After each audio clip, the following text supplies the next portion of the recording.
Man, other people derail your day like crazy. You have to have days and structures and processes that allow for that kind of thing. You don't want 100% success rate because it means you're missing a lot of opportunities that are not quite as safe. They're not quite as marginal.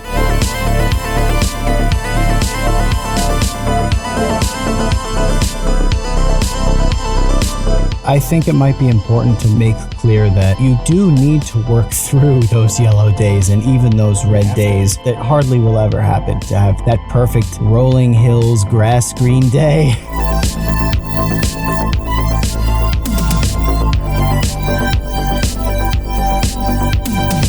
Most of the creative people we know need to recognize that they don't know themselves nearly as well as they think they do.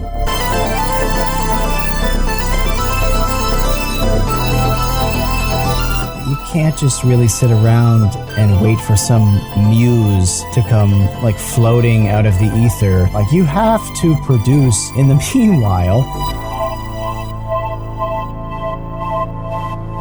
Hey, welcome to the Create Unknown, the home of Make Something Mean Something. It is TCU's Day. We are here live on Discord at 6 p.m. Eastern every Tuesday. If you want to join us, please do join our Discord. Start there. Eventually, you can make your way into our Patreon. And from there, the sky is the limit. I am Kevin Lieber, and with me, as always, is Matthew Tabor. The sky is the limit. And welcome to Cheesy HFJ, who became a tot today, annual tot.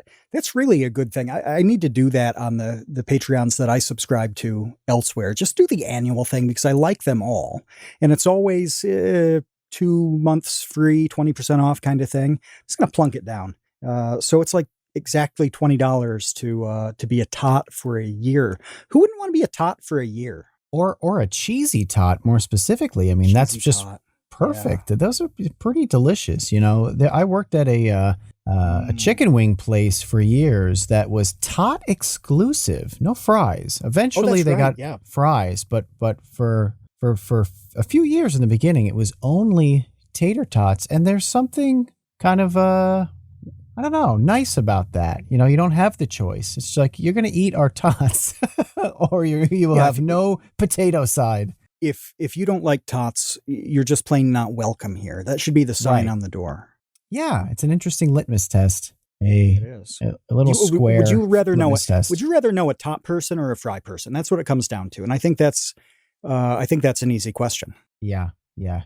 Much better stories out of a tot person, I think, for sure, without a doubt. So next week, before we get into today's topic, we'll be at Vidcon. So if anybody listening is going to be at Vidcon in the greater Anaheim area, stop by and say hello, because we'd love to say hello in person. It's been a minute or two since we've seen other people in person. Yeah, it has.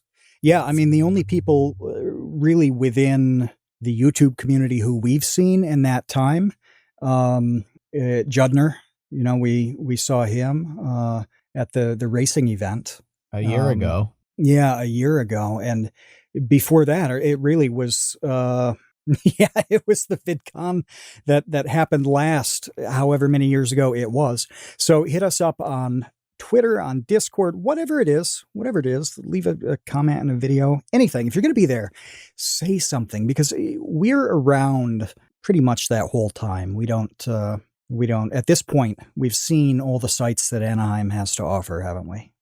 Yeah. And you know, I'll be on a couple of panels. I have a couple of things that I'll be involved with at VidCon. But other than that, what are the topics for you? What are the panel topics? Honestly, they're like some of the only education related topics at VidCon. So if you're interested in that, you'll probably see my face. You know, the Edu representation at VidCon this year is minimal, to say the least, which is, you know, a shame to me, of course, especially because in past years, there have been a ton of Edu creators, but this year there are not a ton. It's mostly a TikTok event, and you know, education isn't a huge vertical on the old TikTok. So the edutalk scene is developing. It's developing. It's a work in progress. Yeah. need to come up with some dances, I think, about algorithms. Yes. The quadratic dance. If you did the Elements song and did a dance to it and fit all of that in under 60 seconds, that would be a thing. Yeah, that will be a thing that I will never do, but that's okay. Maybe somebody listening will do it instead of me, who is more dance oriented than I am. But yeah, be sure to say hi to us if you are there. And then, the following week, we'll be back here on TCU as kind of like a follow-up for VidCon to talk about what happened, who we saw, who we didn't see, which might be a longer list than who we did see. But yeah, it'll be interesting nonetheless. And I'm certainly excited to be going back finally after 3 years off, essentially. Yeah, a lot has changed with the content that you make. When VidCon was happening before, we'd done season 1 of the podcast. I think that's it, right? Because I remember seeing Alex and Quackity and Reddit crew type people, and they were some of the earliest guests. But we'd just gotten going, so literally we've done 130 plus episodes of this podcast since the last time we left the house. That's what it comes down to. And we have a lot of people to see and talk to and catch up with. And some have dropped out of the scene, and then some people are brand new. And it's just plain different than the year to year turnover. This is more like I don't know, like a leap year VidCon kind of thing. Where you check in every 4 years and see what's up. Yeah. And so many things change. Internet years are not human years. So many things change just in a single year, because doing TikToks and shorts and reels also was not really a thing back at the last VidCon. And now it's everything. Now that's the whole event, apparently. So yeah, it'll definitely be interesting to see. And it's been fun for me, and I'm sure for you as well, just being able to go over the years as all of this stuff has changed. So yeah, we look forward to that. We look forward to seeing you, if you will be there. Again, drop us a line in Discord or on Twitter, and we can connect that way. But today we wanted to talk, kind of do a little bit of an old school TCU episode and talk about a little bit of advice, a little bit of sort of creative ideas about, how to be productive. And also still get all the other stuff done, because I've seen, and I'm sure that you've seen too, but because we follow a lot of the same people, but I've seen over the past few months, a few kind of notable tweets from creators talking about their struggles with being bombarded with emails all day and meetings and phone calls. And now you're all of a sudden expected to be creative when you're like, your brain is mush from all of the decisions that you've already made throughout the day that have nothing to do with creativity or content. And you really need, like years ago, if anybody's familiar with Rosanna Pansino, who's has a huge YouTube channel, baking goods and all that stuff. She told me about this metaphor about the pitcher, like a water pitcher. And at the start of the day, you have a full pitcher, and sort of as the day progresses, your water pitcher gets lower and lower and lower until it's empty. I like that analogy. I think it's pretty apt in a lot of ways. For me, doing those emails, doing that meetings is lowering the pitcher, it's emptying the pitcher, it's pouring out my creative water for the day.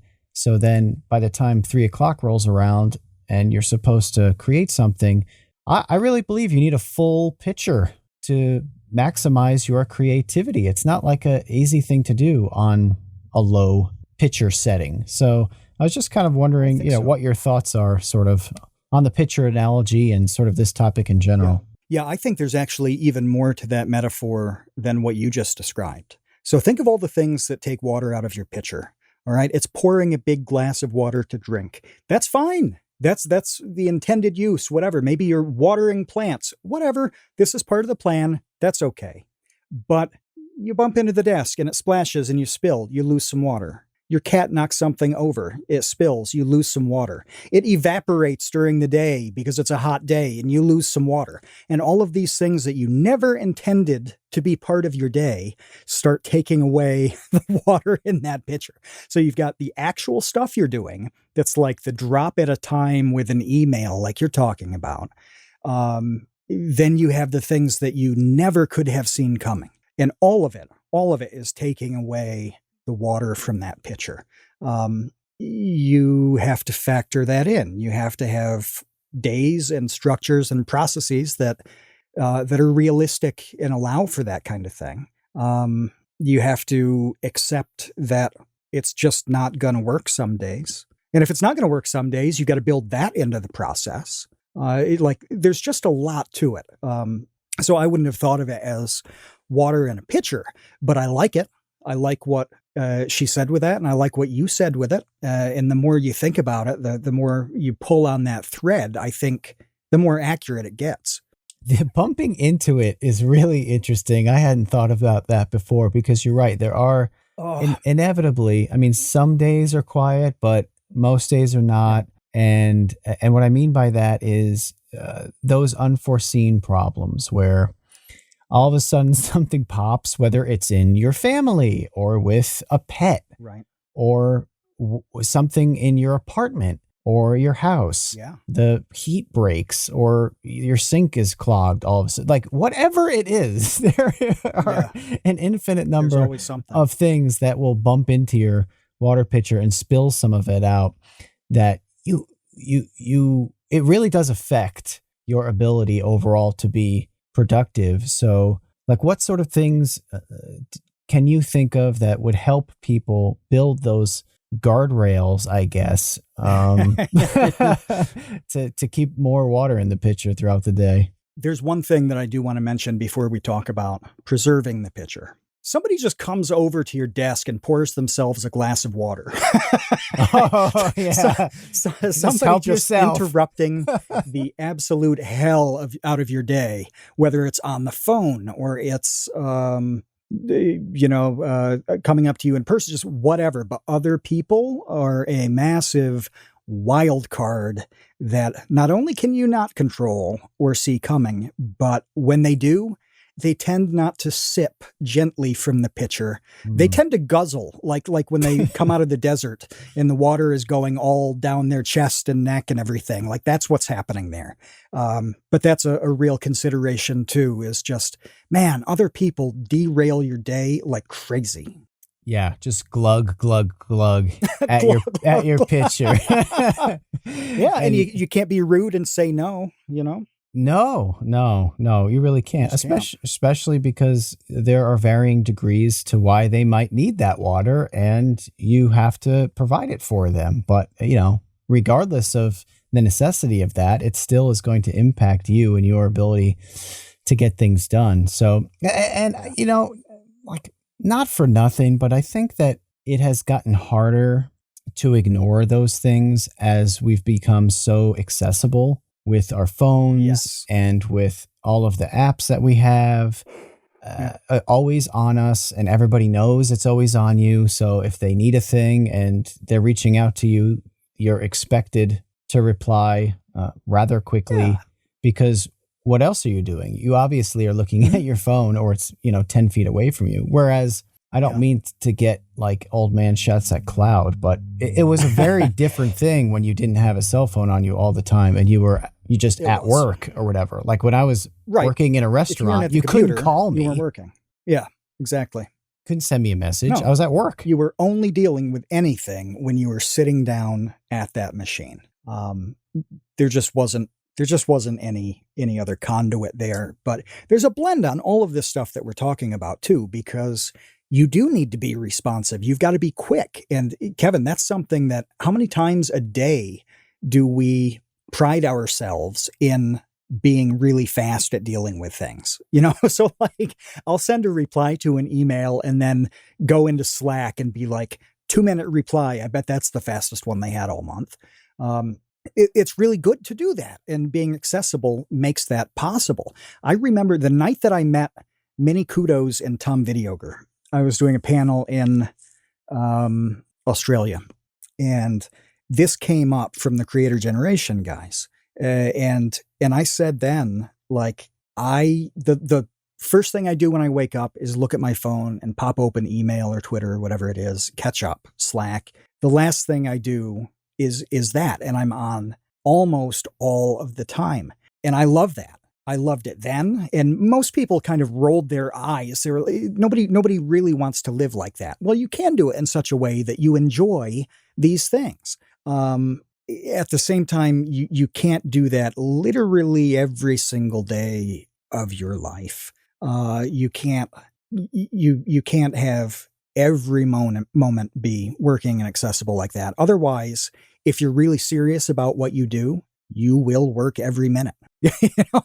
I was driving Saturday night and having somebody text Kevin a line that I thought of to go in the newest Vsauce 2 video. I was driving on the interstate to my nephew's birthday dinner and thinking about, this is on Saturday night, thinking about a line that would really bang in that script. And because I was driving, I couldn't send the text. So I was like, oh, send this text to Kevin.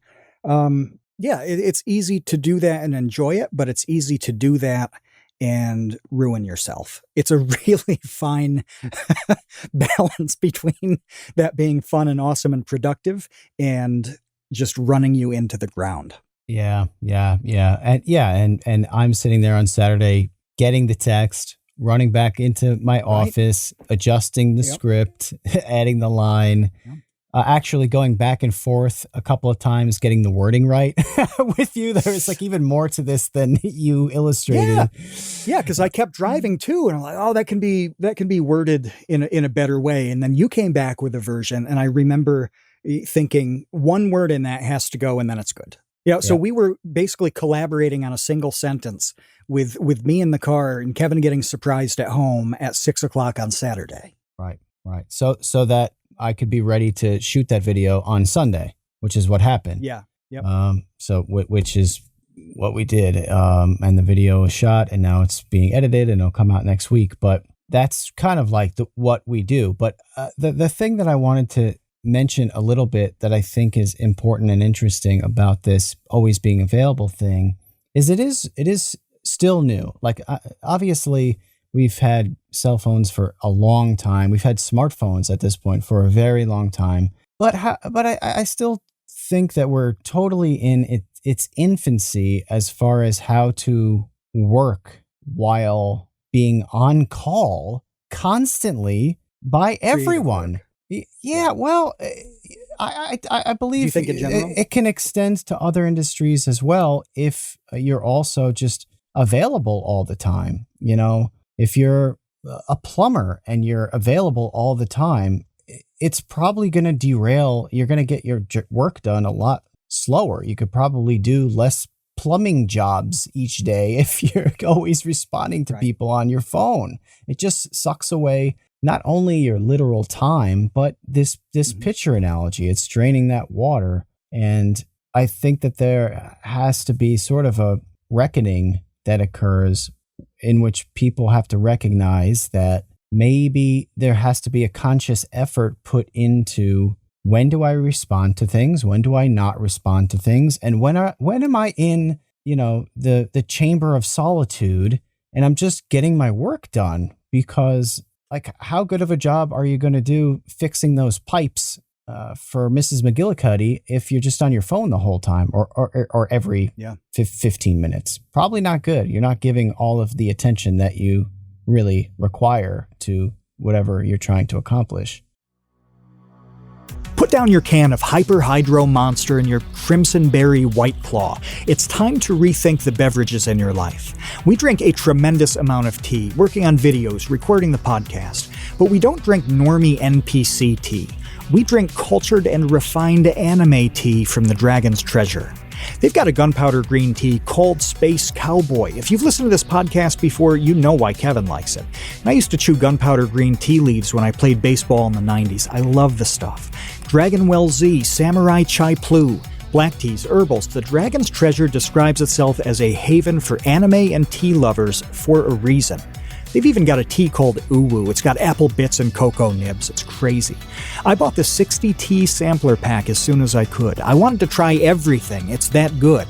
And when you order from the Dragon's Treasure using the code CREATE, you'll get 10% off your order. That's 10% off using the code CREATE at thedragonstreasure.com. The link's in the description.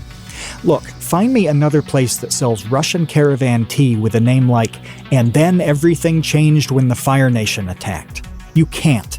Thedragonstreasure.com, 10% off when you enter the code CREATE at checkout. The link's in the description below. Get brewing, Space Cowboys. Yeah, no, it's tough. It's tough to optimize and maximize, but you have to realize the optimal is probably not 100%.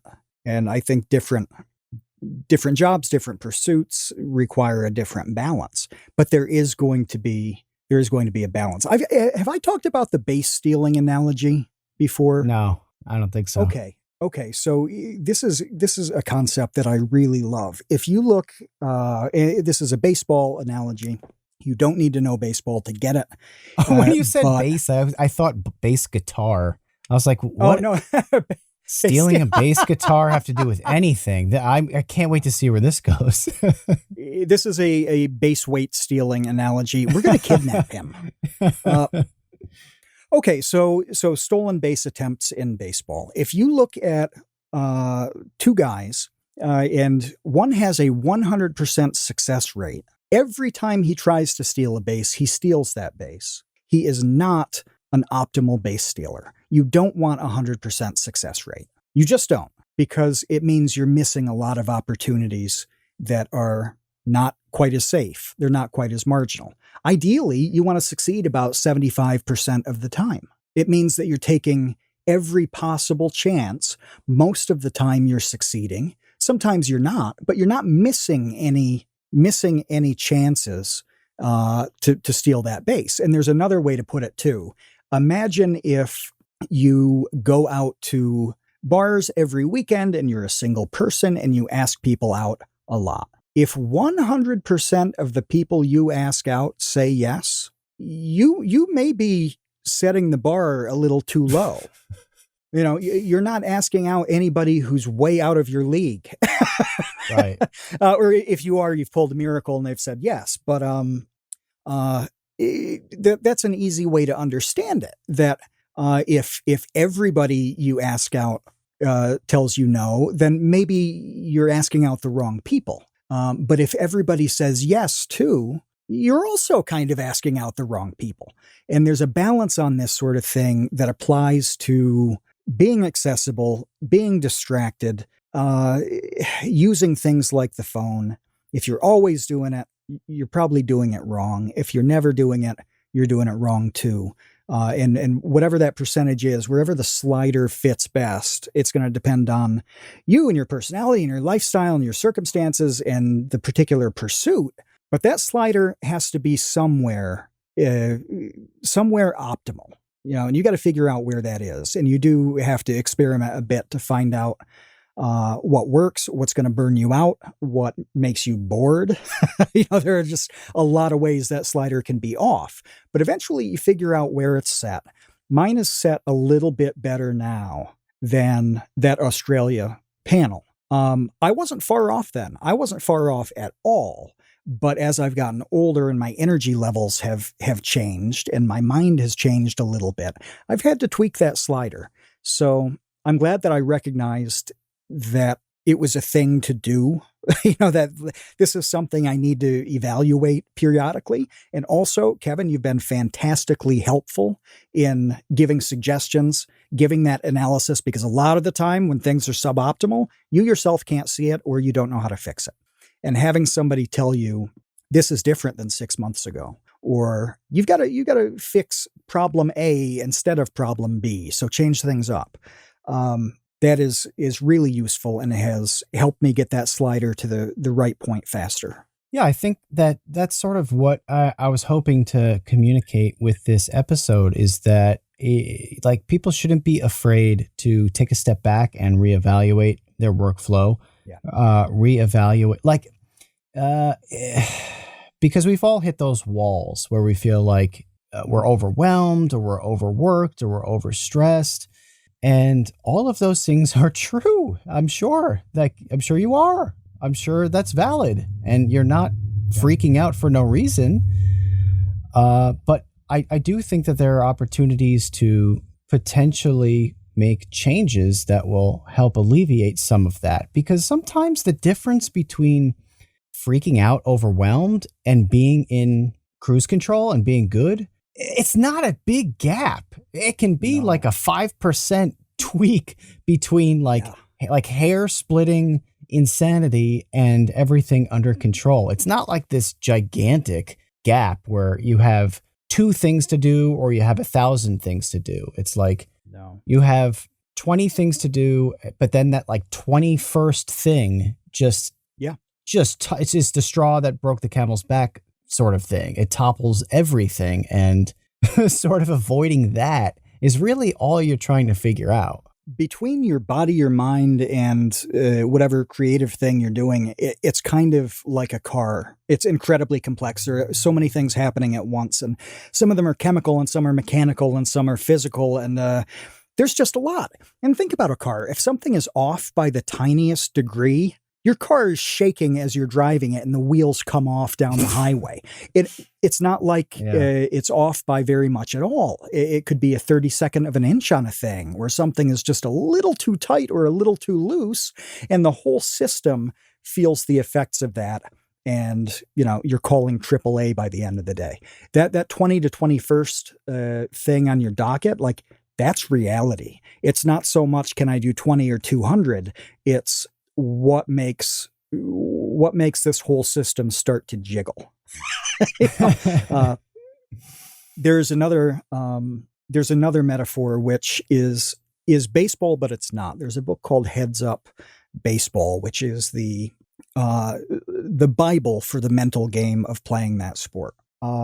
There's a system in there which is taken from a completely different context, and it's a traffic light system, where you think about how you feel when everything is going well. You're energetic, you can focus, you're in a good mood. That's the green light.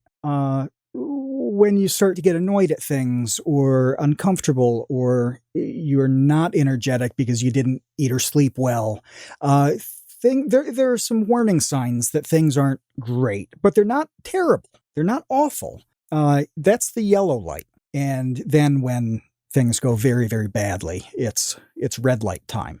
And you're not always going to be in green light territory. That's not at all realistic. Sometimes you wake up and you feel like shit and you have a bad day. This is life. But you recognize today is kind of a yellow light situation.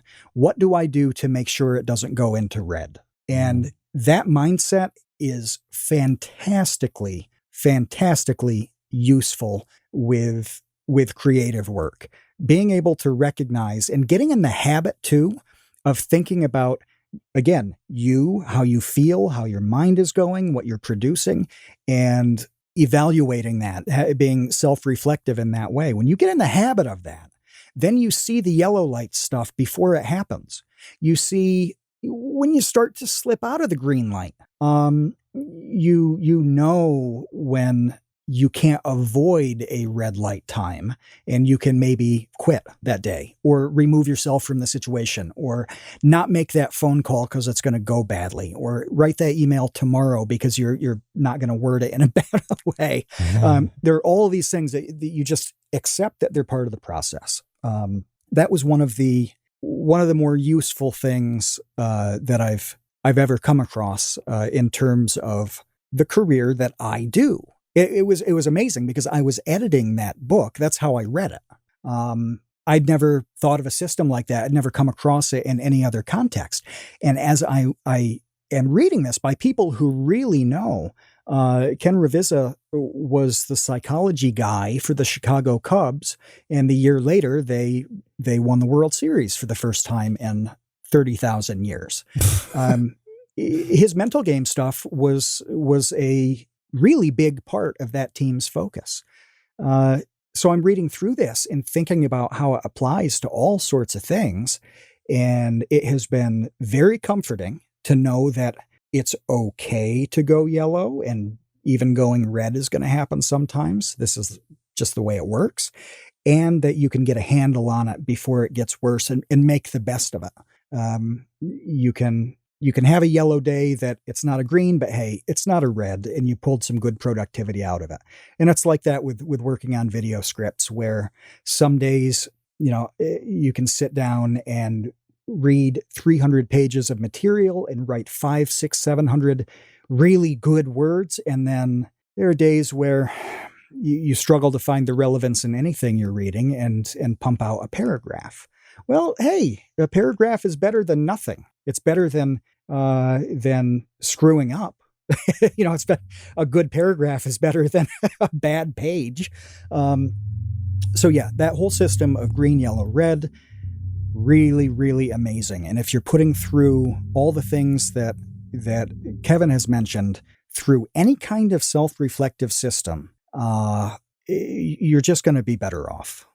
Yeah, and I do want to say also, I hadn't heard that green, yellow, red analogy before. I think it might be important to make clear that you do need to work through those yellow days and even those red days, and not just say, well, today's not a green day for me, so I'm just going to do nothing. Yeah. That's really not an option. Like, you can't. The truth is that you wait don't have for a lot the of green perfect days. conditions. Yeah, that hardly will ever happen, to have that perfect bright green, rolling hills, grass green day. Like, yeah, that's not realistic. Kevin, when was the last time you woke up in the morning, felt like you felt as perfect as you could? You were 100%, and then you had a day that absolutely banged, and you went to bed with that flawless day. Like, when was the last time that happened? I don't know. I can't possibly say. Can you even remember it happening? I can't tell you if it's happened in 2022. For me, I don't think so. Because I'm sure I've had some really good ones, but if I'd waited for a day like that, I'd never get anything done at all.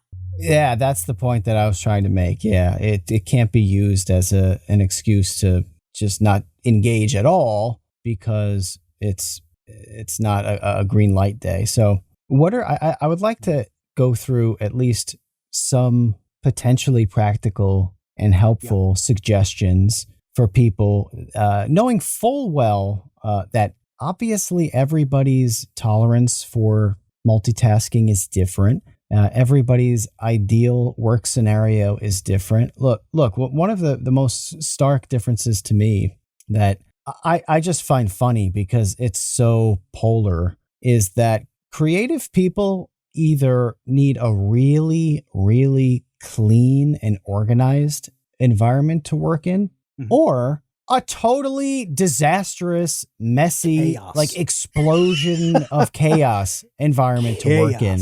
And either of those work if you're the type of person that needs to be surrounded by either nothing or everything. So to say that there's like a one size fits all approach is foolish.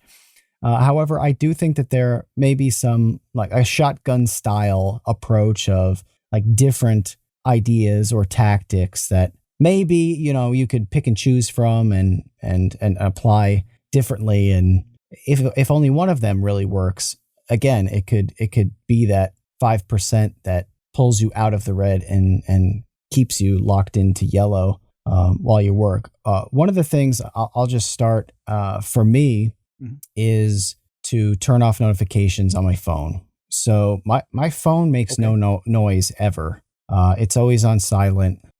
There's never a ping or a ding or a bing coming out of my phone. And almost every single app that I use, I have notifications off completely. The only notifications I can receive and do receive are directly related to work. So my work email, I will get a notification for, and the couple of apps that, that we use, I'll just be specific, like Slack we use to communicate. So I'll have that to come up so I know that I have a new message. But YouTube is off. Twitter is off. Facebook is off. Instagram is off. TikTok is off. All of it's off because it's too much. It would be all day, every day. And the way that I approach it is kind of in that old school mentality of like an answering machine. So like, pull up a rocking chair, kids, and let me tell you about answering machines. There was a time we didn't have any. The answering machine really wasn't a thing until I wonder how old I was when our family got an answering machine. My dad had one for work, of course, even when I was a kid. Yeah, it was I believe. early 90s for us. Yeah. So an answering machine would be connected to your landline telephone, and it allowed someone to leave a message on a cassette tape, and later onto like these really tiny, weird cassette tapes. They were bizarre. Those little tiny cassette tapes. Here's the thing is that you could only check your messages when you physically walked up to the answering machine and rewound the tape and pressed play and listened to them. And that's how you got messages. Do you remember ever getting one where you could check them remotely, where you called your own home phone number and then typed in a code as the message was playing, and then you like went into a menu where you could listen remotely to the messages on that tape? Did you ever have one of those? No, I've only heard tales and lore of such devices. Yeah, we got one of those, and I remember thinking like, this is like the Jetsons. You know, like this is so futuristic. I can't believe you can be an hour away and call your phone from a payphone, your home phone from a payphone, and listen to that cassette tape play. Yeah. But the thing is that the person leaving the message understood that they had to wait for you to go listen to it. And obviously you were doing whatever you were doing all day, being with your family and working, taking care of whatever chores you have until the moment where you decide to consciously check the messages. That's how I treat the phone. That's how I treat messages on my phone. Is they don't exist until I consciously go and decide, okay, now I'm going to look. I'm going to see what's going on YouTube. I'm going to check in on Vsauce 2. I'm going to go consciously make the decision to look rather than somebody else, anyone. Not victimized by it. Constantly poking at me. Yeah. Like that idea of just cognitively and emotionally constantly being poked, I think is, for me, is very distracting. And I wouldn't be able to get anything done if I allowed that to happen. It'd be way too distracting and annoying, frankly. It's bad, and it's not how people work. This is really important conceptually. And I mean, this is really important conceptually. We talk about stuff like old phone calls and landlines because that actually matters. You need to think about what used to happen with a phone call. I would want to call Kevin. I would try to call Kevin. If Kevin was home, or if he wanted to talk, he would pick up the phone and talk to me.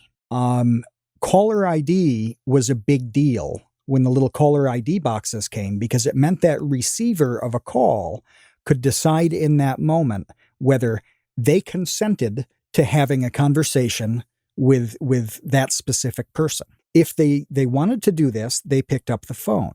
That way, think about what's happening in that instant. One person wants to do something. The other person also wants to do something. They do it. The way everything is set up now trends toward you not having consent to be bothered by stuff. You're getting pinged because somebody else is doing that I want to do a thing, whether it's Twitter wanting to notify you about a DM or a tweet or an email dinging because that's in. It's coming one way, and you really don't get that same level of choice that you used to have where you determine or you decide that you consent to taking on that thing. Now, I know this is kind of a weird way to put it, but in terms of communication, this is conceptually really important. And it's easy to set up your whole life, whether it's phone apps, computer notifications, everything from Discord to email to whatever, so that you're constantly under fire by the wants of an app or another person or whatever. And boy, does that grind you down. That is tough. That is really tough. Even if you want most of them, you're still operating all day long on somebody else's plan, not yours. And it's a lot of work to decide what you do and don't want to receive and be a part of. And it's much more effective to do what Kevin's saying, where he's turned off notifications on a thing. He's engaging with his email account when he wants to engage with his email account, not when somebody else wants him to engage with his email account. Doing that in a lot of different ways adds up to a lot more clarity and smoothness through the day. Yeah, you're right. It is weird to think of it that in those terms of just being like all these these tech companies, as well as actual human beings from whatever walk of life, always just sort of trying to get your attention and communicating at you. And you're like, I am trying to write, I'm trying to record a thing, I'm trying to do something that I need to get done. Yeah. And meanwhile, your uncle has to send you a meme on Facebook, and all of a sudden that interrupts that. It's like, that's not normal. And I just want it to make clear, like, people, you have the choice. And there are, varying levels of that depending on what you can decide to kind of turn off. But I don't know. It's almost like an elimination diet thing to me, is that I would suggest turning off like all of it. And if slowly you need things to be turned back on because you missed a meeting or something, bad occurred, well then, that's kind of one way to reintroduce that stuff. But that would be like tactical advice number one for me as a place to start, is like the notification elimination diet. You do not have to be subject to like a constant barrage of notification arrows shooting into your body all day from all different directions. That's an extreme way to think about it, but I think it's very damaging to people's productivity, or can be. It is. And there are times, I think most of the time it is. There are times when it's a good thing. Like I was saying to you a week ago, I want to respond to everything immediately. I want all of this going on because it's more damaging to me to have the thing hanging over my head, or to forget about it. And then when it hits me that I've forgotten, then I feel terrible about that. And I have to immediately stop what I'm doing and do that thing anyway. Mm-hmm. So at this moment in time, I want to just clear everything off the plate the moment I'm capable of clearing a thing off the plate. Is that going to be the best option forever? Probably not. I don't think I'll need that in a month. Maybe I will. I don't know. But there are times when you want nothing, and there are times when you need everything because it's actually better. We want to help you make something and mean something. And we say that phrase all the time because when you're making something and you know it means something, even if it's just to you, that's when you feel pretty good about what you're creating. The support for the Create Unknown in recent weeks has been incredible. Animators, artists, musicians, YouTubers, aspiring filmmakers, comedians, it is crazy how talented everybody in this community is.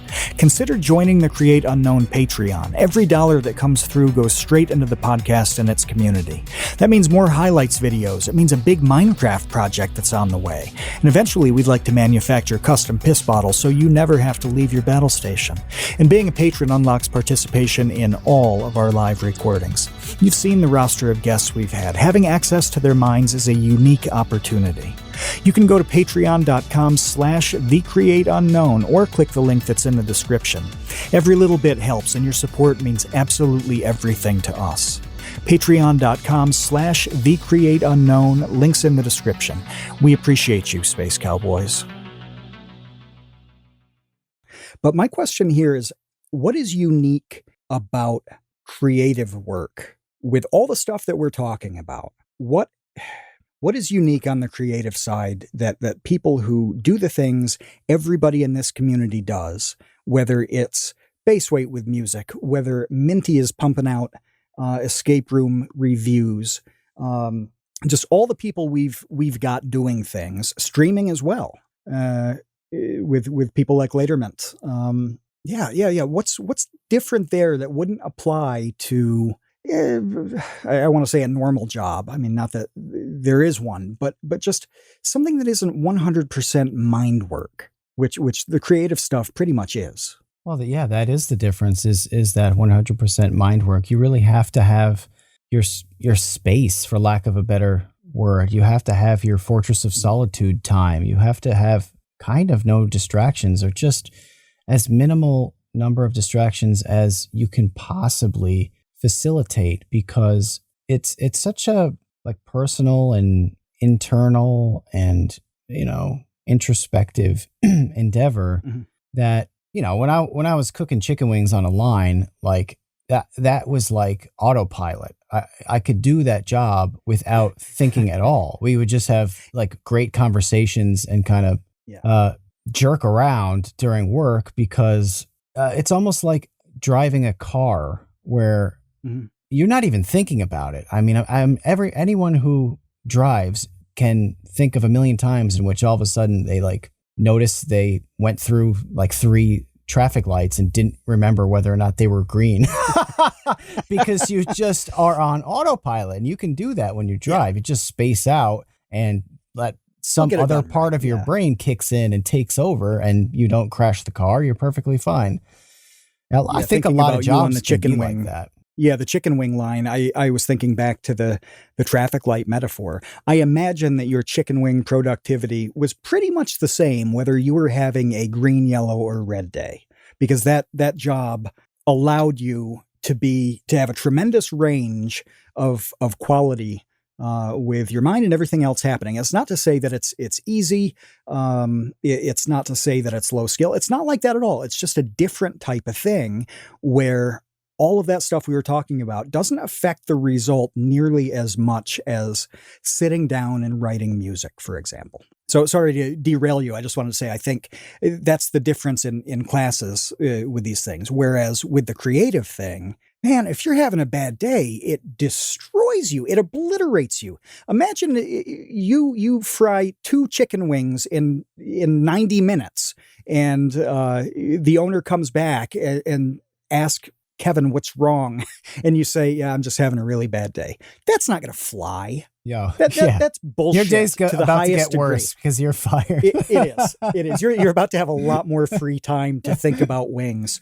But it's perfectly plausible that, and I had this for the last few weeks. I mean, this whole topic came up because I was having the YouTube equivalent of an 0 for 71 hitting streak in baseball.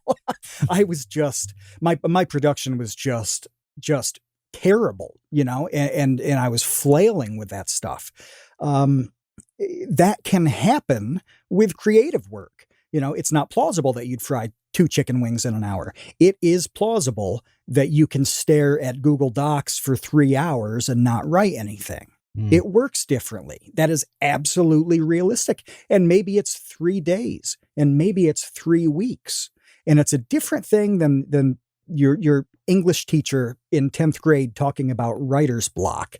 I think that's a completely and wholly different thing. But there's an inability to engage in the sort of creative productivity that you are used to, that you're capable of, that comes from what we're talking about. Yeah, no, if you're in a bad mood and you're on the line cooking chicken wings, you're going to do the same exact job than if you were having the greatest day of your life. It would it's not feel affect, like a long day. Yeah. Maybe it's more miserable while you're doing it, but you're still going to get all of the wings cooked and out to the customers. That it will not affect the performance or the output whatsoever. But on the creative end, yeah, it does. I mean, if you are feeling terrible or, something really is sidetracking you mentally, well, meant that your mental fortitude is exactly what you need to do the job. So let me throw out another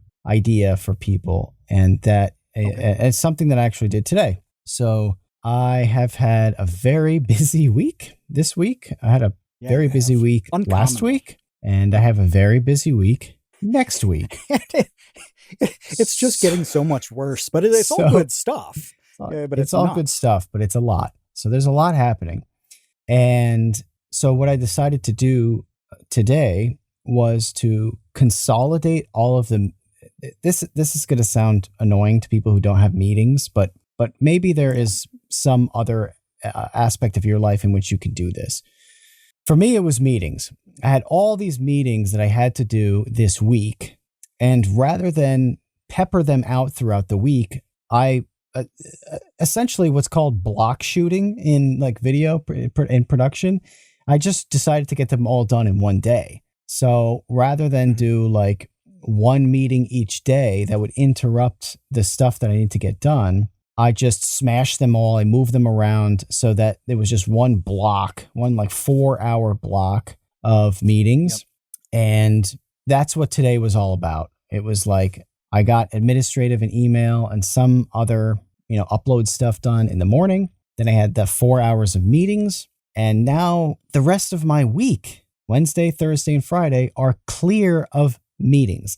And this might not seem like a big deal, but to me, it really is. Like, meetings are an example of that pitcher stealing, that water stealing from the pitcher, where I don't know about you, but I am like marking out my day depending upon what time I have to do a thing with somebody else that's completely different than what I'm working on. So if I'm working on a thing all morning and I know that I have a 1 o'clock in which I have to talk about something else, there's like the before time of the meeting and the after time of the meeting and some sort of like buffer period and like cool down effect on either side of those.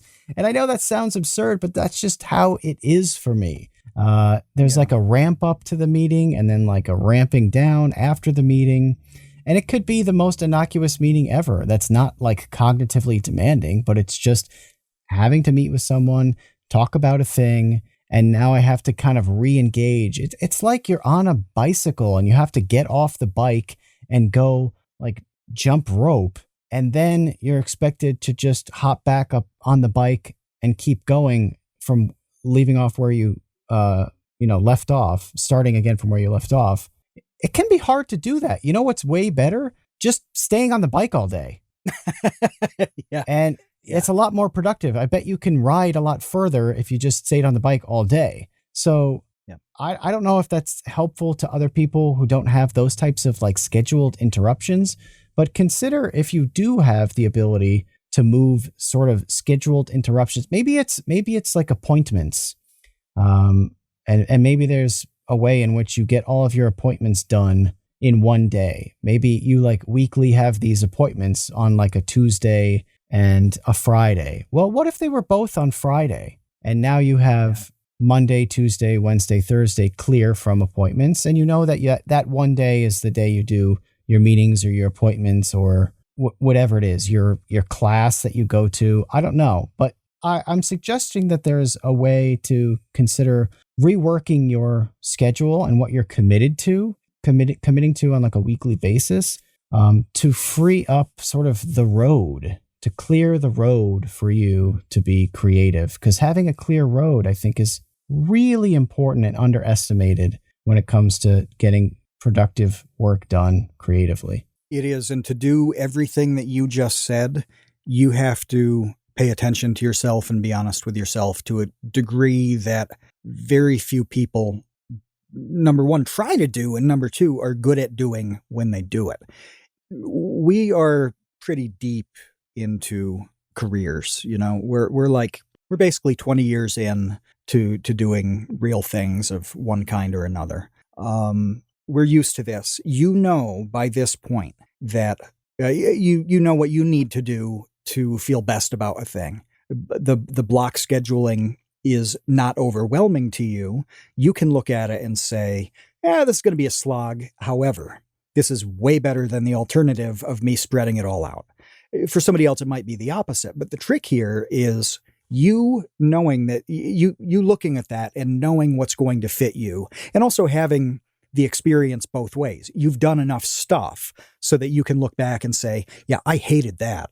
I don't want to set it up like that anymore. And this other thing worked a lot better. You got to try all of those things to figure out what's going to fit. But this goes into a big point that I wanted to make, that I think most of the creative people we know need to recognize that they don't know themselves nearly as well as they think they do. And a lot of what they do know about themselves is actually outdated.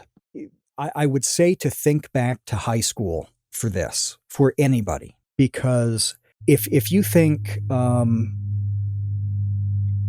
how did my life work and how did my mind work and what was I interested in and how did I work in general at 13, say 8th grade, give or take, versus 18. These are two completely different people. 13-year-old you and 18-year-old you probably would have hated each other.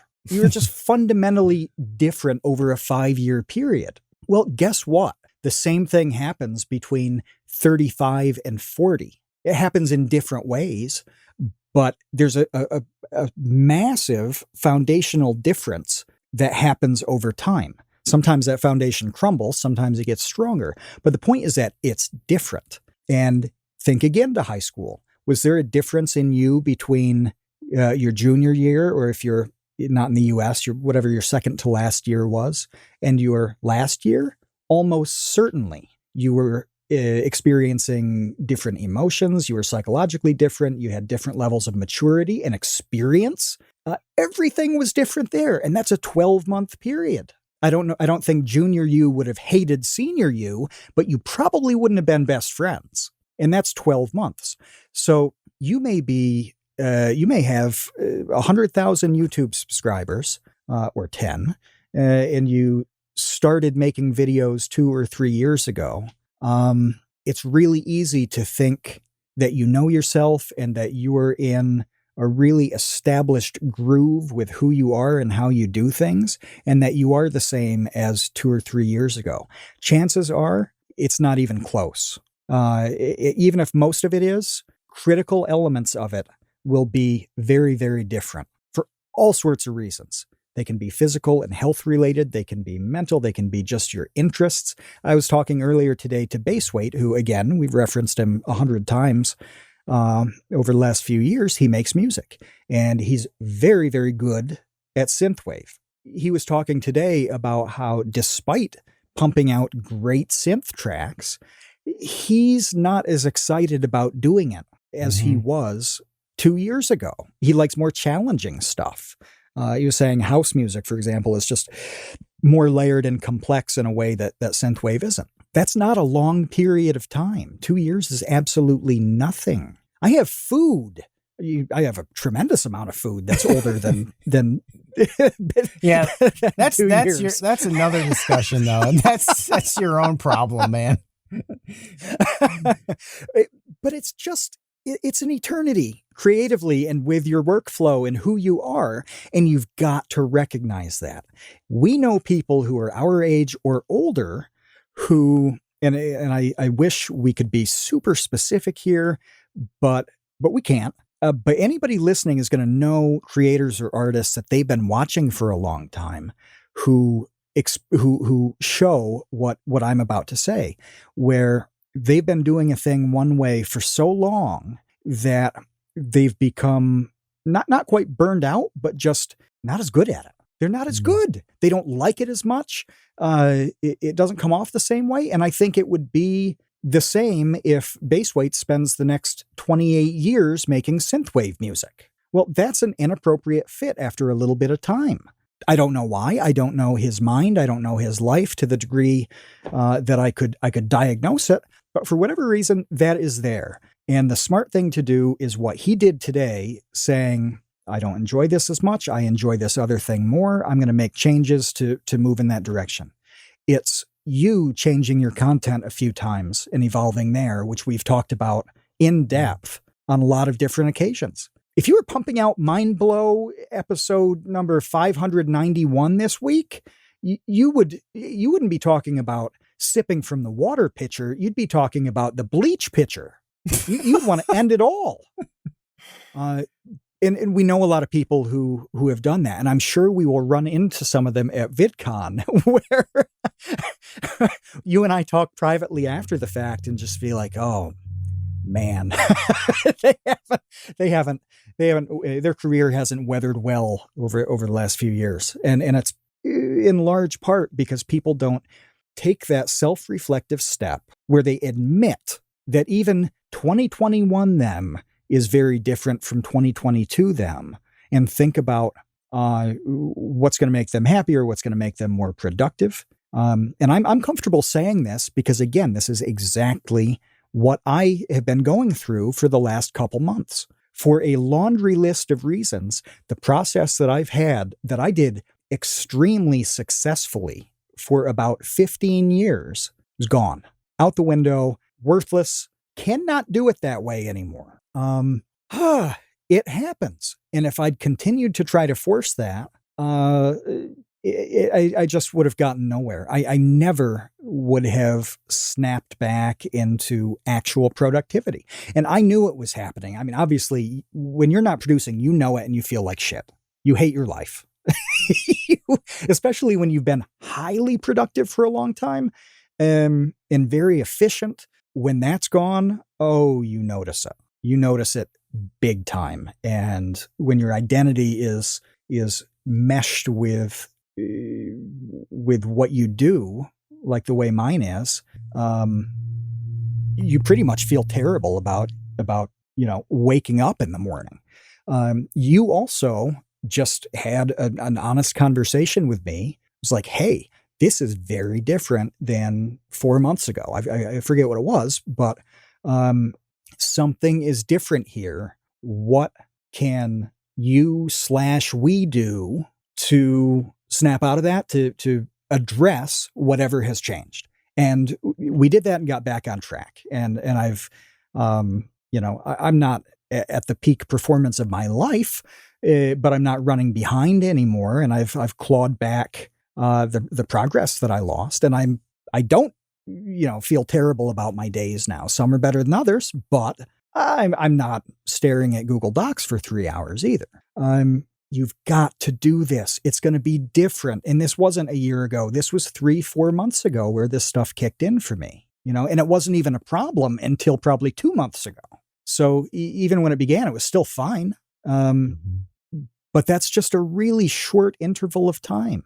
So if you've been animating or singing or drawing or YouTubing or tweeting, somebody like Charles Kahn is a great example here. If you don't follow him on Twitter, he's like 50% of what's funny on my feed. His memes are amazing.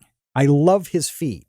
That's its own type of creativity and judgment. It's just as difficult and to be honest, sometimes more difficult than sitting down and creating something. Deciding what other people are going to like is hard to do. So whether it's songwriting or meme selecting, you've got to continuously reevaluate and be honest about your life and how you feel and how you're producing and what, ask other people what they think. There's just a lot to it, but you got to do it. And thinking that the way you did it a year ago, the way Charles ran his account 2 years ago, I'm sure he would say Twitter is completely different for him now than it was 2 years ago. Yeah, because everything is different. Because the one thing you didn't mention is that everybody else has changed as well. So the people you're interacting with. You mean the audience? The audience. You mean the people who are meant to care about the thing you're doing? Yeah, they've also changed. I guess they matter. Yeah.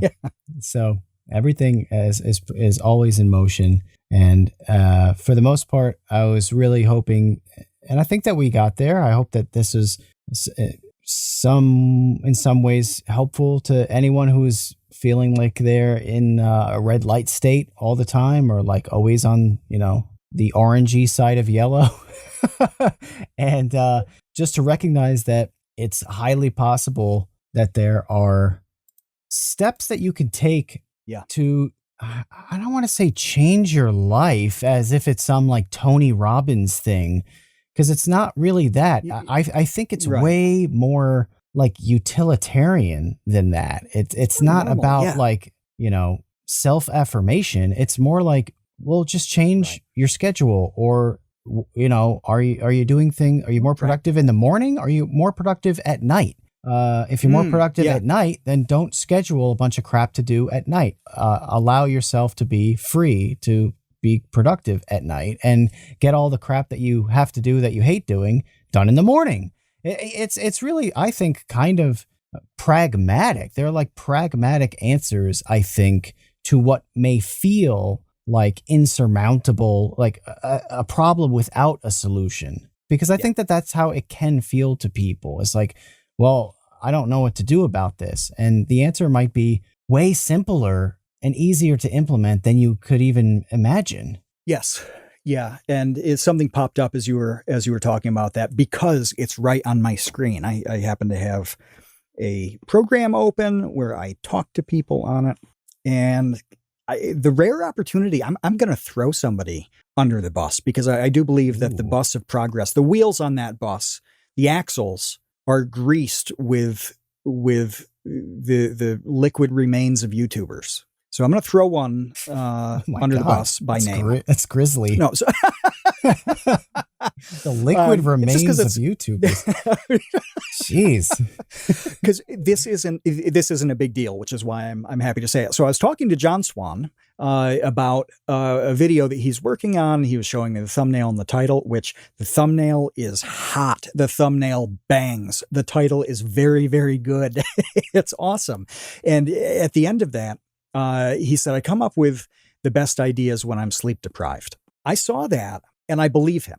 I'm sure that with whatever his workflow is now, that pressure cooker environment helps him focus and produce. I believe that, but I saw it and I thought, let's give this 5 years and see if he wants to be sleep deprived working on thumbnails. Let's see in 5 years whether that's his preferred process and produces the best result. Probably not. I think you probably, Kevin, felt that early on. You went through a stage where a deadline made you produce. It's like how people think that they write the best papers the night before they're due. Mm-hmm. I spent years thinking that and probably doing it. I think it was accurate at the time. But now, no, that's a horror show to me. To operate in that way. And I bet 5 or 8 or 10 years down the line, maybe 5 weeks, I don't know, he will feel differently about that. And it's that process of evaluation and reevaluation, while also not constantly getting stuck in the I'm figuring out myself and my process cycle. It's easy enough to do that. You got to kind of just do stuff at some point and see what works and what doesn't. But you got to think about it at the same time. Yeah. And overall, I think it's a hopeful message. I truly do believe that if people are having a hard time being productive, it's highly likely that a minor change would have dramatic favorable results, and long-lasting ones, because your workflow is everything when it comes to being creative and productive. And there are little tweaks. Another weird tweak is to eat the same thing for breakfast every day. Yes. Like if there's a breakfast that you like, that's like easy enough to make and healthy enough to eat, and you don't mind choking it down every single day, then do it. Eliminate that as a decision that you ever have to think about. Yes. It's a weird sounding thing, but it is important. It can help. It sounds super old person to say it that. Does, yeah. Like you wake up and pour a bowl of cornflakes, which you have since 1991. It sounds that way. But 2 things on this. One, I do this with food for the most part. But I really do it with tea. Okay. I have a tea pattern that is completely solid. I have a 20-ounce mug. This is a big mug. And I drink out of it when we record. People have seen this mug. It's from The Words and Numbers Show from the Foundation of Economic Education. If anybody remembers Sean Malone, he worked there for years and is now moving on, but that's a good show that they've produced. Anyway, I like Assam tea, and I will make a 20-ounce mug of Assam tea. Then I will reuse that bag to make another one. So I'm at 40 ounces to freedom. And then I will throw a fresh Assam tea bag in. And then I will do a second 20-ounce mug from that bag. And then I will hit something from the Dragon's Treasure, which our code is below. Use the code CREATE for 10% off your order. But depending on how I'm feeling, I'll choose caffeine-free or low, medium, or high caffeine. Because by that time of day, I know where my energy level is at, and I can choose exactly the right fit. But that means I'm consistently at the same energy throughout the day. I'm always really hydrated too, which is cool. I don't overeat because I drink a lot, and that helps with appetite. But I'm not throwing weird surprises into my body during the day. And this harkens back to Kevin saying a little change makes a big difference. If you don't believe that, I know everybody I know drinks a Monster or a Bang or coffee or something each day. If you don't think a little change makes a tremendous difference, go a day without that thing. Hit me up at 3 p.m. on the first day in a year that you haven't had a 300 milligram caffeine Bang. And let's talk. Let's see whether you're green, yellow, or red light that day. And that's the tiniest little thing. It's a drink. So what? Well, that little thing has a tremendous effect on your mind and your day. And there are a lot of things that are not chemical like caffeine. All these things, especially Kevin mentioned, the specific examples with notifications and all of that. There are a lot of these factors in every single day, whether you're going to school or working an office job or writing music. It doesn't matter. It doesn't matter.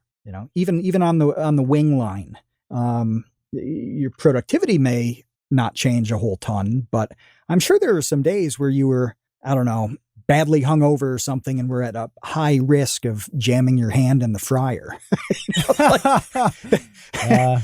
Probably not that, just but some maybe, safety thing. Making a mistake, cutting myself with a knife. That's possible. Exactly. Yeah. And that's a big deal when it happens. Mm-hmm. So these little things matter, and there are a long list of them for every single person we know and you know. Yeah, definitely. So, okay. I know that we have a couple of questions before we head out. If you want to hit up those, and then that's it. We've got two good ones. So I've got to figure out which one comes first. Okay, we're going to go with Vibe Cats. It's a little bit of a two-parter. He says, I've heard a lot about how we focus too much on motivation to do stuff when we should focus on making it a habit. This is good. What would you say about it hurting the quality of your work if it's something you feel you just need to get out? So that's an interesting thing, that difference between the habit and the art. Like with writing, I know a lot of people who force themselves to write a certain amount of words every day. Even if it's absolute shit, it's more useful to them to keep up that habit of generating 500 words a day. Christopher Hitchens, who's been dead for some time now, I remember listening to him speak, and he said something to the effect of, what am I even doing on earth if I can't pump out 1,500 really good words by noon? Well, that was his habit. That's 6 pages of good text every day. That's a lot.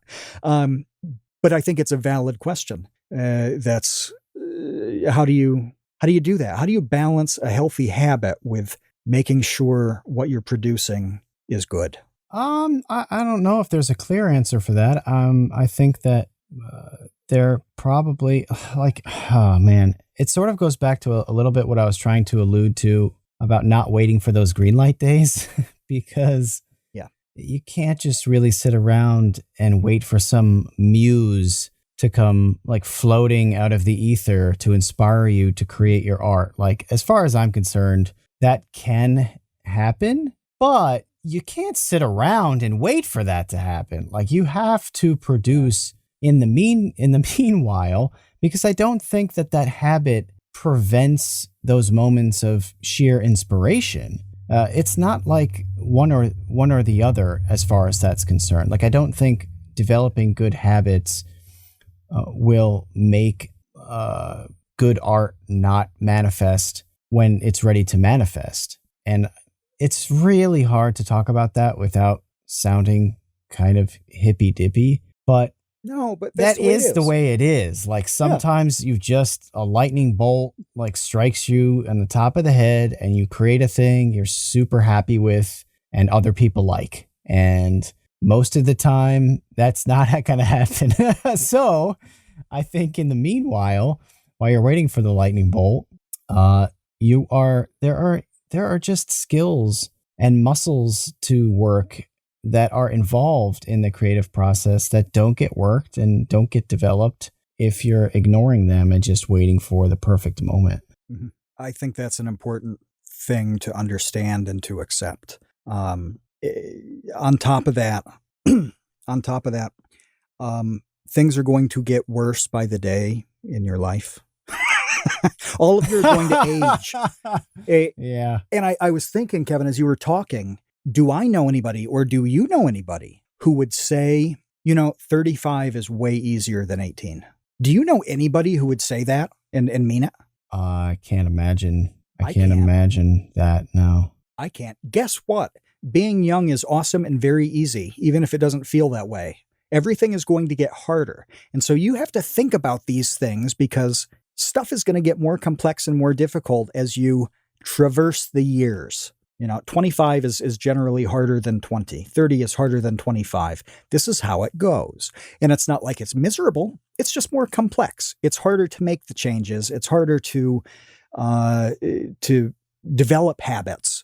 It's harder to evaluate the things keeping you from developing a good habit. Or to find the time. That time is a huge thing. I mean, your time gets just squashed and squashed and squashed the older you get. That's our biggest problem. Yeah, your responsibilities pile up. Like, no matter what you're doing. Like, if you live longer, there's a correlation between your age and your pile of responsibilities. Regardless of the life decisions that you make. Like, this is not I'm not coming down on, well, you decided to do this and you really, should have done, whatever. It doesn't matter. It doesn't matter what you do. It's just going to come with the territory of aging. So yeah, the follow-up. That's true. Vibecat's follow-up on this is I wanted to say something real quick again before we move on. Sure, and that was Dean Lamb's advice about playing guitar. So months and months ago, Dean Lamb from Archspire was on the podcast. He's a guitar player, and he had this advice that I absolutely love. And I think that it plays into this idea. And it has to do with him getting frustrated trying to learn new techniques on the guitar. Instead, he learned over time that instead of putting the guitar down because he was angry and frustrated with being unable to accomplish what he was trying to do, he would just stop trying to do that, and he would play stuff that he knew how to play. He would play easier licks. He would play a song that he can play with his eyes closed. And that way he was still working on developing the guitar playing skill because it was still in his hands. He didn't put the thing down. His advice was like, the reason he's a very accomplished guitar player and a lot of people aren't is because when they get annoyed, they put the guitar down and they do something else. His advice was, don't do that. Keep the guitar in your hand, keep practicing, keep playing, keep working on your chops, but just play something that you're comfortable with. And I think that is the same sort of idea where it's like, don't wait around for the perfect thing. Just work on stuff in the same arena, because ultimately it will help you perform better when that inspiration does occur. Yeah. Yeah. And that reminds me of advice that I got from the best writer I've ever known.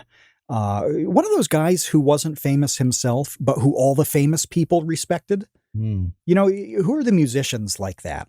I always think of chart like comedians. Yeah. That's cool. That's what I always think who's of. A comedian's comedian, by the way?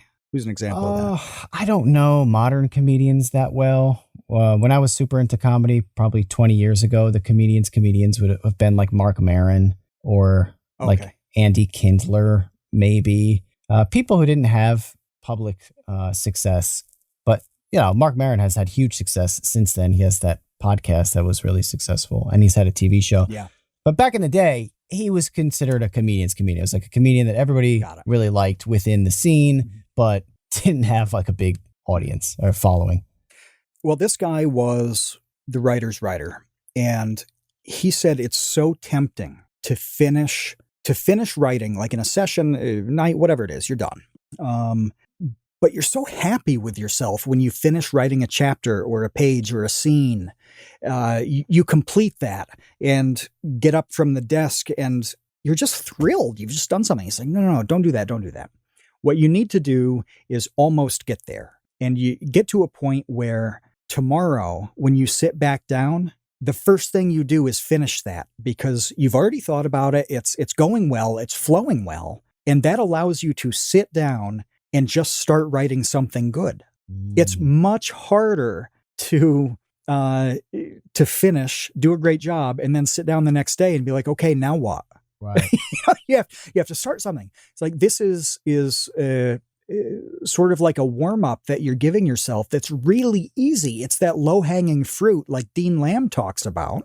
You play the song that you already know. Mm-hmm. You sit down and you continue that thing that you were just crushing, and you'll find that you have far fewer days where it's hard to get started, and you'll find that you do get started much faster than normal. And I found that to be completely true. When we talk about scripts, how many times do I say, this is done, but it's not done because I want some distance from it. Tomorrow, that distance will be there and it'll be picking it up. Mm-hmm. It's the same kind of thing. It's totally possible to finish the thing. Then we have that round of super finalized editing. You could do that night, but it's honestly not that good for productivity or optimal result. Much better to put the ball on the tee so that tomorrow, the first thing you do is just smack it. It's like right there waiting to be crushed. Yeah, I like that. That's great. Well, the second half of Vibecat's question, the follow-up here, is again, that unasked question that I think is practical and important. Would making things a habit contribute to burnout? I think that's a very real question when it comes to something like YouTube or really anything creative. But can you develop a habit that burns you out? I think so. I think that you're at risk for that, for sure. But, man, I don't want to say it's worth it, but it kind of is worth it. And I think it's inevitable. And then once you get to that point, you refigure out what your new, I kind of think that was the point of this whole podcast, sort of, is like you find something that works for you until it doesn't. And when it doesn't, then you have to put some work in to figure out, how can I get back on the bike? Because I fell off the bike. I can't ride this thing anymore. What is blocking my path? What's blocking the bike lane so I can't progress? But until you get to that point, I think you have to develop good habits and stick to them, because it's just the way you'll get the most work done, really, in a way that won't be chaotic, and it won't be a roller coaster, and you can sort of plan your days, because all of that stuff I think is actually really, really important. Unless this applies to 99% of people. If there's 1% of artists out there who just like live in a bathrobe and they just throw paint on like traffic cones, and someone buys those painted traffic cones for $4 million, congratulations to them. But for the rest of us, I think treating it like a job is the way to go. It is. Taking and that constant reassessment. Yeah, that doesn't mean that you don't develop habits. It means that you constantly think about them and reassess them. And maybe you find that a habit needs to be adjusted or dropped or swapped, whatever. But when you know, you'll know. That's a healthy thing. Well, the second question that we want to hit before we go is from Base Weight. He's here tonight. He says, what's the biggest thing you've found that has helped turn a yellow day into a green day? Oh, I actually thought of an example that I forgot to mention, and that this is another really easy one that certainly works for me. I know it works for you, and I'm sure it could work for plenty of our listeners. And that's if you have, I'm going to make this super simple. If you have a hard thing to do and an easy thing to do, and they both have to get done in that day, I do the easy thing first, so that I only have one thing left to do. Because if the hard thing is hard, it's going to be hard whether it's the second thing you have to do or the first thing you have to do. And to me, that makes still having to do a second thing to think about after I figure out the hard thing sucks. It's way easier on me mentally to clear the easy thing off the plate. And then all I have to do and all of my attention is just solving the hard thing. My answer stands in contrast to yours Excellent. so much that I'm embarrassed Why? to give it. The first thing that popped into my head when I saw that pinned question was how much I love snacks. What? I love peanut butter cups, smokehouse almonds, flamin' hot peanuts, coconut bars, chocolate chip bars, lemon cake bars, cookie dough bars, mint chocolate bars. I can tell you what tastes good and what doesn't from virtually every sugar-free food company on the planet. when it comes to snacks, this is going to be your post Vsauce career, is reviewing sugar-free snacks. It's true though, and during the day I look to find good deals on things, but also new things because I love trying new companies. And in like health food and stuff like that, in that space, there are constant new products and companies to try, and I really enjoy that. Well, getting up and grabbing a peanut butter cup or a great flavor of almonds or something like that, I get such a mood boost out of the 5 minutes I spend eating that thing, that there have been a lot of yellow days that either don't go red or they tick up to green because I've had 5 awesome minutes with snack food. Is this healthy? I don't think this is healthy. They're all healthy things to eat. Okay. So yeah, I mean, we've talked about a bunch of them. You know, they're low carb. They're mostly protein based, except for things like nuts that are heavy on fat, but they're not bad for me, and they're in portions that aren't bad either. So it's not going to kill me if I go and have, 150 calories of almonds or something like that. It's probably good for me. But it's almost like a hobby that I can enjoy any day at any time of day if I need to. It's also, I think it would be a little bit of a built-in red flag generator too. If I had a week where I ate like 17 snacks a day, it would probably indicate to me that something is wrong. Like if I needed to do, if I ate 6 months of snacks in a week, that tells me that things are a little off. It's an alarm. Let's me know. Yeah, it's a cry for help. Yeah, the alarm goes off. That's right. It's a cry for help. But I just love how radically different that is, because I think it shows the range of what you can do that's going to fit you to keep your mood good, to pop from yellow to green, to keep going, keep from going into red. It can be something like arranging the difficult things you have to do, like Kevin said. It can be grabbing a peanut butter cup. I don't know. Maybe it can be both. But anything within those 2 points, anything in that range, I think is fair game. We do have a question from Conrad. I don't know if it got pinned. We have one from Cheesy that you can answer as I find Conrad's. What do you do in a situation where you're locked into a seemingly impossible long-term deadline and you can't see how you'll perform months in advance? That's something that that we deal with quite a lot, isn't it? That's a really good question for you.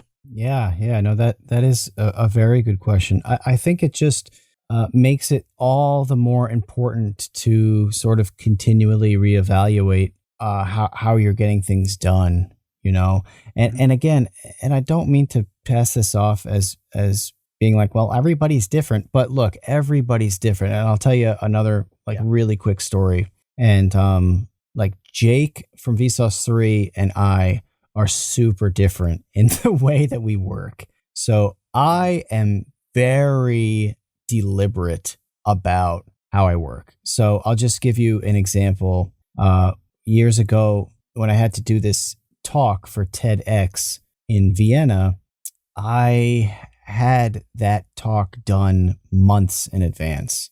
I think I had it written in July, and I had to perform it in October. I mean, months in advance, it was done. Yep. And in the months leading up to having to give that talk, I rehearsed it religiously. Just like once a day, I'd go through it for months. I just would take, 15 minutes and I'd go through the thing. And every day, I got a little bit more comfortable with it and a little bit more comfortable with it, to the point where when I finally had to perform, I wasn't even thinking. It was just coming out. I didn't have to worry about my lines. I didn't use a teleprompter. I was one of the only, I think maybe the only speaker that had no teleprompter at all. Yep. Because yes, that's exactly it. It was like I was breathing. I just knew it cold. I could have been half asleep and I could have performed that thing.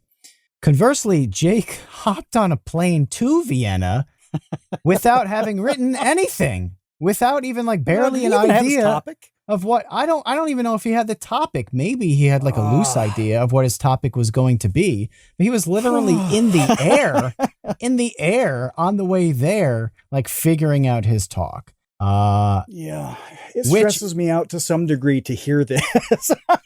Me too. Think back to the first time I heard it. It worked out for him. He went up there, he crushed it.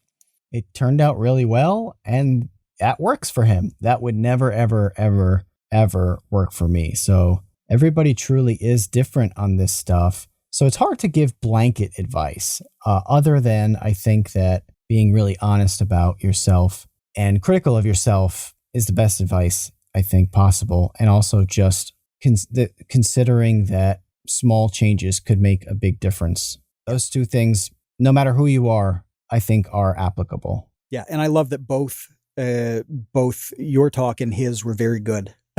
So you lay out these two shockingly different approaches to exactly the same thing. And the result is fantastic on both of them.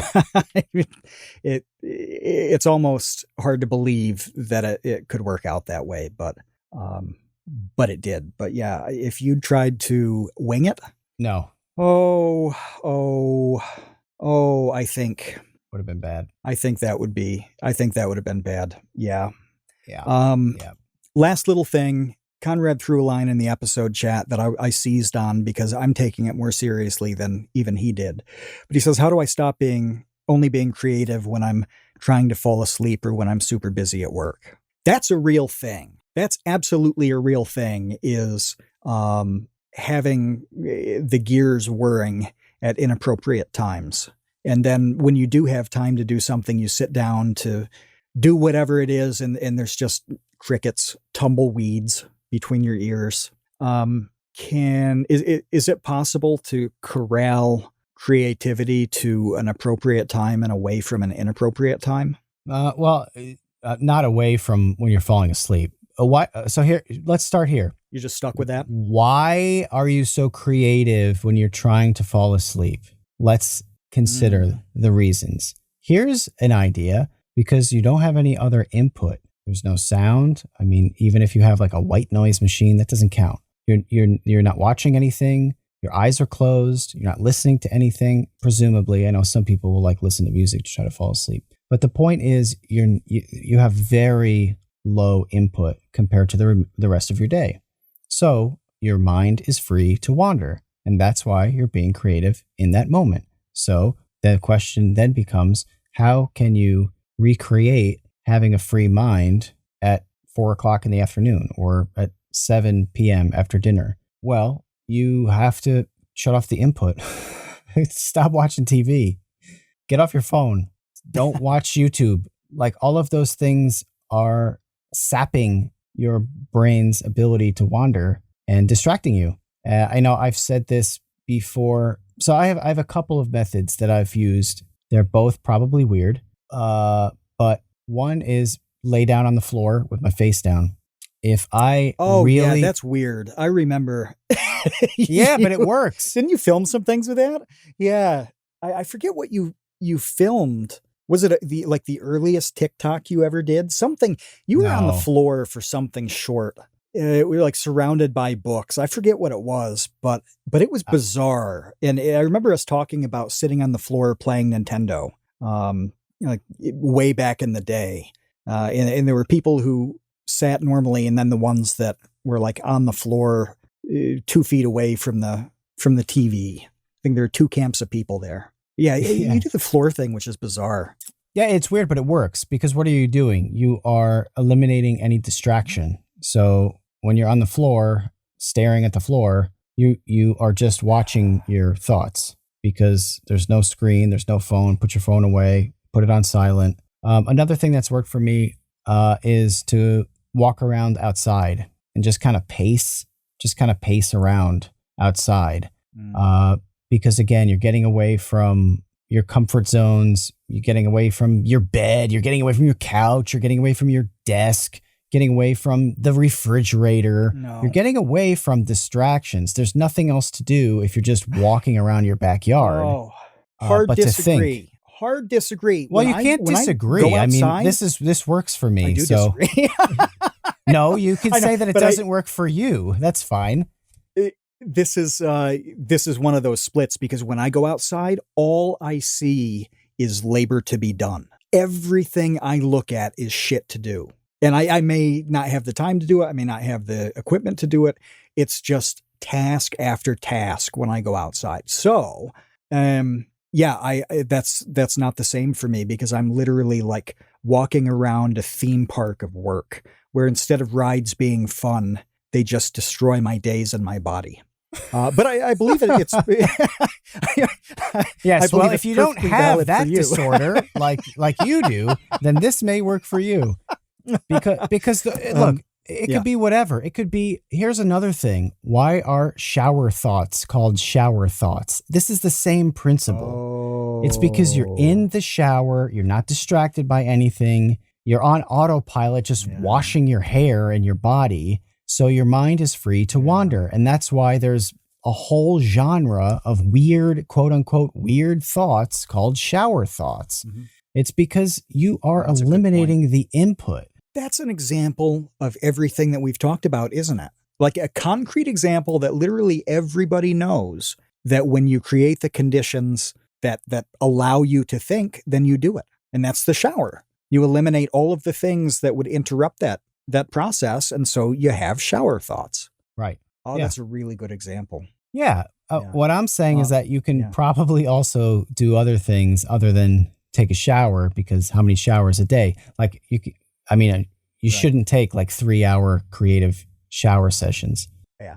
I have mower thoughts. I mean, I'm on the lawnmower for 4 or 5 hours at a time. What else can I do on the lawnmower? I mean, I do listen to audiobooks, but if there's not something playing in my ears, there's literally nothing else I can do with my body. I can't even use a phone as I'm riding with the mower. So I have to sit there and I'm either listening to something or I'm thinking. There are no other options other than those two things. And it's very much like the shower, where, I mean, I've conceived of entire videos during a mowing session. And how many times have I been at my desk and, spent 2 weeks where I've made no progress? That's basically what I was suggesting. It's just the difference is you're accomplishing one of the work items outside instead of not accomplishing one of the work items outside. But it's the same principle.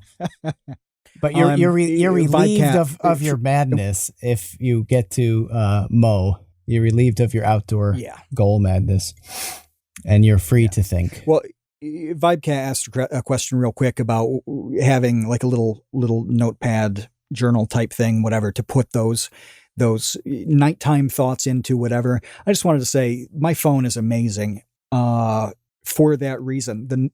Probably the most, like the best ROI on my phone comes from not losing those. And having the notes on, I have an iPhone, so I pop open the notes thing and I'll just put a sentence or a phrase in. That's so like I've got my phone now. I open it up. I have a note about the point of collecting being meaning rather than value. This is something that I've thought about since Kevin made his video on collecting. I'm active in collecting communities, so I think about it a lot. So I wrote something about that. I have another one about baseball. I have the phrase piss and peanuts because I thought it was funny. I don't know how to use piss and peanuts, but I'm going to find a way because I just think it's a great phrase. I came up with a young adult plot for like a young adult novel that's based on the concept of relegation. Because I was talking with Kevin about how in soccer leagues, like in the UK soccer, the first division, the worst teams get bumped down to the second division, and the second division teams that do really well get bumped up to the first division. The relegation thing makes that really interesting. And I thought, well, what if we relegated humans? What if the bottom 5% of humans were relegated to the coal mines and you were right on the cusp? you were facing relegation. Oh my God. And you're about to go down. You're about to go down to the coal mines. Then there's a B plot about somebody going from the coal mines to whatever the level above them is. Yes, yeah, that's a neat premise to me, and I had that thought at God knows when at night, but I just had my phone, so I popped that sentence or two down, and now 2 months later, I've played with it here and there. But I'm a massive fan of using your phone, or if you write something by hand, whatever it is, just make it easy to take advantage of the shower thoughts the moment you get out, or the Conrad late night can't sleep creative thoughts. It's so easy now compared to what it used to be. Yeah.